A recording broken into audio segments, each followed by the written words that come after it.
Halo teman-temanku semuanya, ketemu lagi sama aku Mutiara di channel YouTube Mutiara Bailu. Sawadika teman-temanku semuanya, apa kabar nih? Semoga teman-temanku semua dalam keadaan sehat ya. Di sini aku masih kembali mengupdate mengenai kasus kematian artis Thailand yaitu Teng Monida. Walaupun kasus Teng Monida ini tidak ada sudah-sudahnya, masih dalam proses di kejaksaan ya, belum ada penentuan atau ketok palunya seperti apa hukumannya.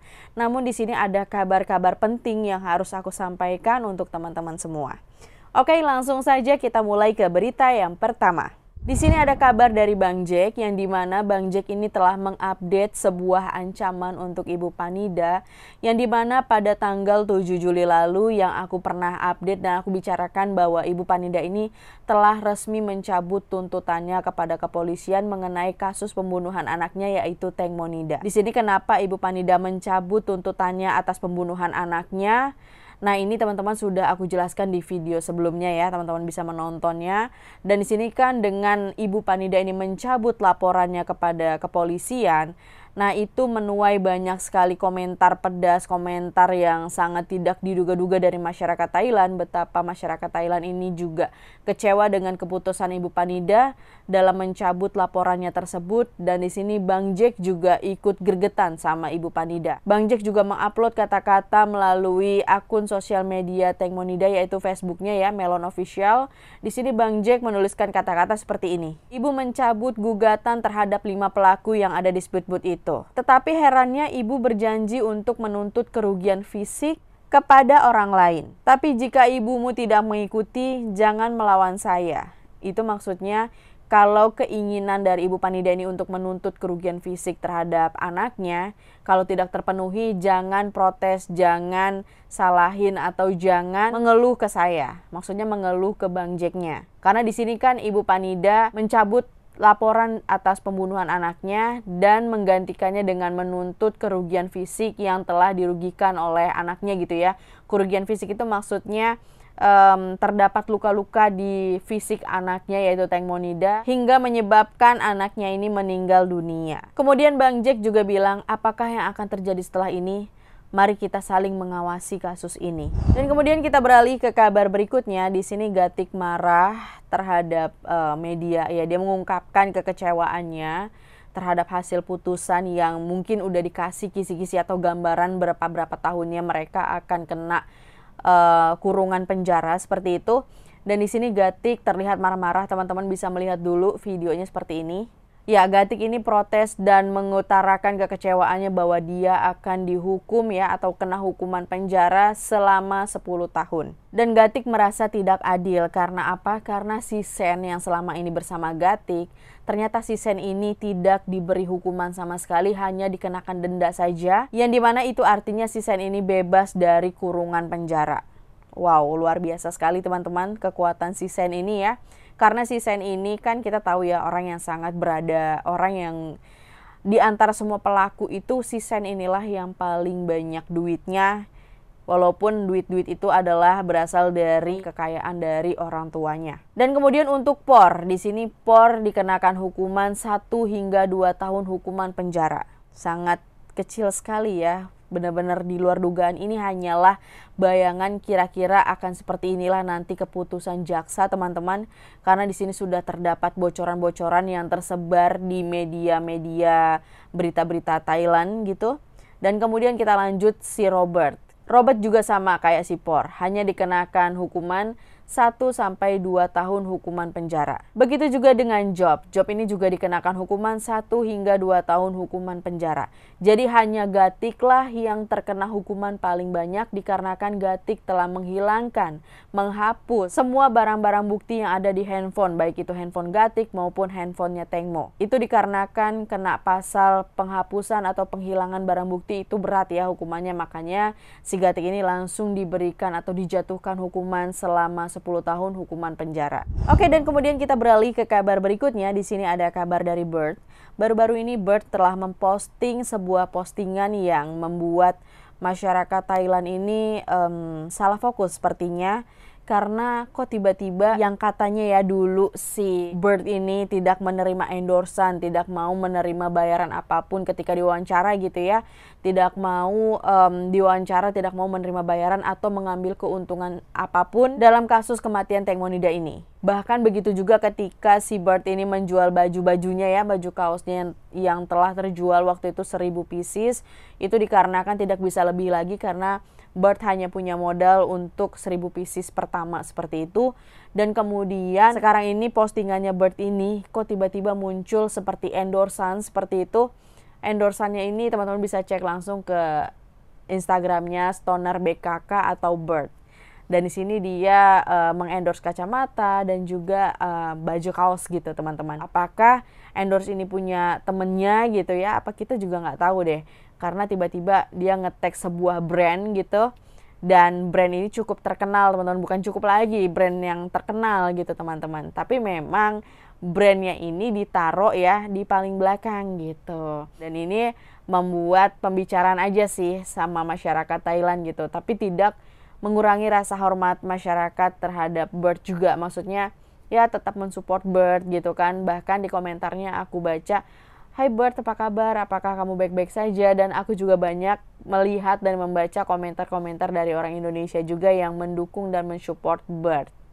Oke, kemudian kita lanjut ke kabar berikutnya. Nah, ini kabar berikutnya itu kabar dari aku. Iya, dari aku. Di sini aku pingin kasih tahu ke teman-teman kenapa sih kulit aku tuh sekarang tambah bagus, tambah mulus, bernutrisi gitu ya. Kulit aku ini benar-benar sehat. Aku nggak bosen-bosen ya ngasih tahu ke teman-teman produk skincare dan body care yang aku pakai itu dari mana. Nah, teman-teman yang nonton video Tengmo pasti tahu deh kalau aku ini pakai apa. Nah, iya bener banget, aku pakai produk Scarlett. Mulai dari ujung kepala sampai ujung kaki semuanya aku pakai produk Scarlett. Karena aku tipe orang yang kalau udah cocok sama satu produk, aku bakalan pakai terus. Dan kebetulan Scarlett ini produknya lengkap, mulai dari rambut, wajah, dan juga body care itu semuanya ada. Nah, sekarang aku pengen kasih tahu produk body care andalan aku yang selalu aku bawa bahkan sampai aku ke Thailand sekarang ini ya. Teman-teman pasti tahu kan kalau aku ini baru datang dari Indonesia.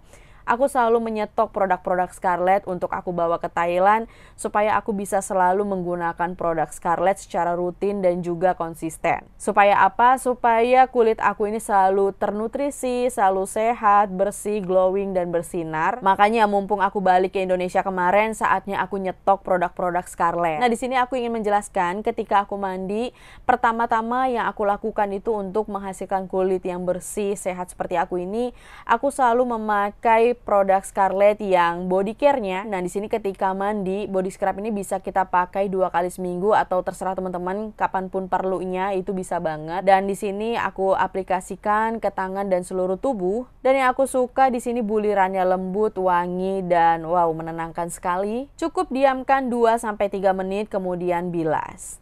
Setelah memakai body scrubnya, aku lanjut memakai shower scrub. Nah, ini shower scrubnya juga yang varian pomegranate karena aku tuh suka banget biar seragam gitu ya, biar wanginya itu maksimal. Nah, ketika aku pakai sabun mandi atau shower scrub dari Scarlett ini, di sini juga ada buliran-buliran beads-beadsnya. Nah, ini beads ini fungsinya untuk mengangkat sel kulit mati atau kotoran-kotoran yang tersisa pada kulit kita. Oke, teman-teman, ini keadaannya aku sudah selesai mandi ya, udah segar wangi karena aku baru saja mandi memakai body scrub dari Scarlett. Abis itu aku pakai shower scrubnya, dan kemudian setelah udah dandan, udah wangi rapi seperti ini, terakhir aku pakai body lotion yang varian romansa. Pokoknya wanginya itu aku suka banget varian romansa ini, dan packaging ini aku suka. Dia tutupnya itu kayak diputar gini tuh, tutup bukanya itu sangat gampang dan pastinya ini aman gitu ya, nggak muncrat kemana-mana atau nggak belepetan kemana-mana. So langsung aja aku mau pakai body lotionnya.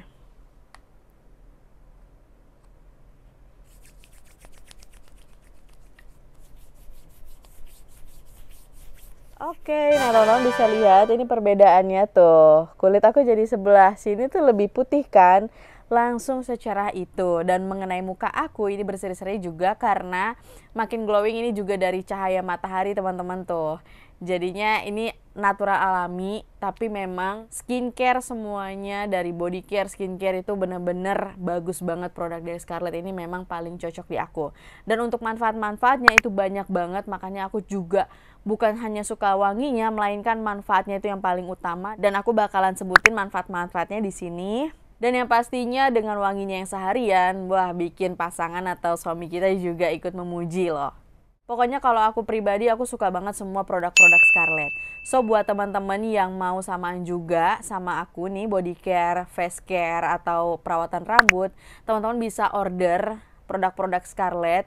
Aku bakalan kasih tahu link ordernya ya, link untuk ordernya di video aku ini.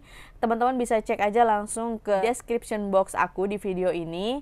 Untuk harganya juga murah banget, affordable ya, cuman 75.000 per masing-masing produknya.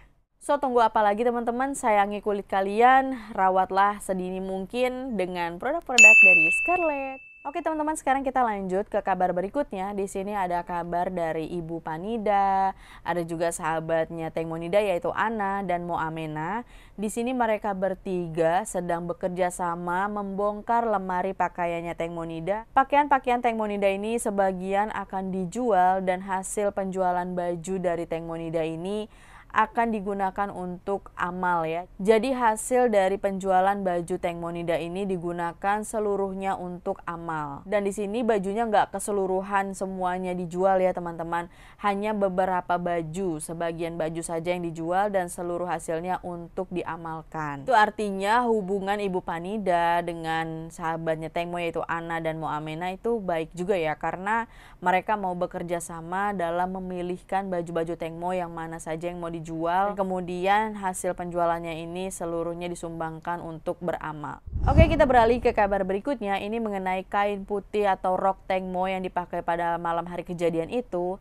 Di sini kan kain putih itu ditemukan oleh Bang Jack gitu ya. Bang Jack yang mengirimkan kembali dari Amerika ke Thailand, yaitu langsung ke Dr. Porntip. Di sini Dr. Porntip menjelaskan bahwa rok putih Teng Monida ini yang katanya itu banyak darah-darah itu, ternyata itu bukanlah darah Teng Monida, melainkan darah seorang lelaki. Nah, jadi jelas ya teman-teman, di sini jangan sampai kemakan hoaks lagi bahwa darah itu bukanlah darah Teng Monida, melainkan itu adalah mungkin ya itu rok palsu, bukanlah rok Teng Monida yang sesungguhnya. Yang namanya kasus Teng Monida ini sedang viral, pastinya banyak orang yang berlomba-lomba gitu ya ingin menegakkan kebenaran, tapi pasti ada juga oknum-oknum yang memalsukan seperti itu ya.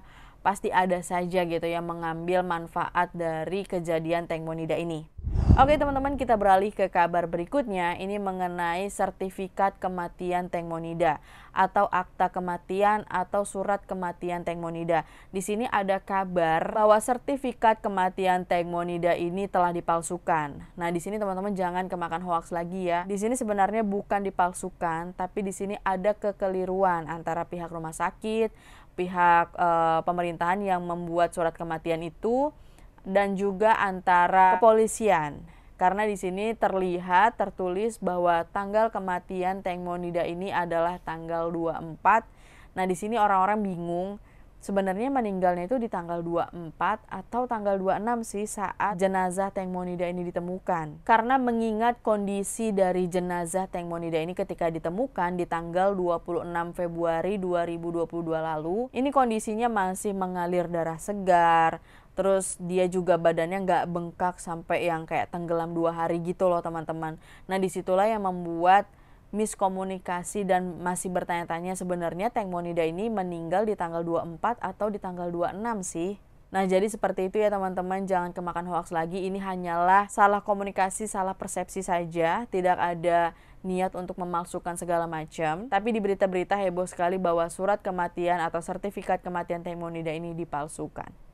Oke teman-teman, itu saja berita yang bisa aku sampaikan di videoku kali ini. Terima kasih untuk teman-teman yang sudah menonton. Dan buat teman-teman semua yang belum subscribe channel YouTube aku, tolong di-subscribe. Jangan lupa di-like, komen, dan juga di-share video aku ini. Dan kalau ada kabar terbaru lagi, pastinya aku akan update, walaupun aku tidak setiap hari lagi mengupdate. Karena tergantung kondisi dan berita apa yang beredar dan viral saat ini di Thailand. Oke teman-teman, aku pamit undur diri dulu. Sampai ketemu lagi di video berikutnya. Bye-bye.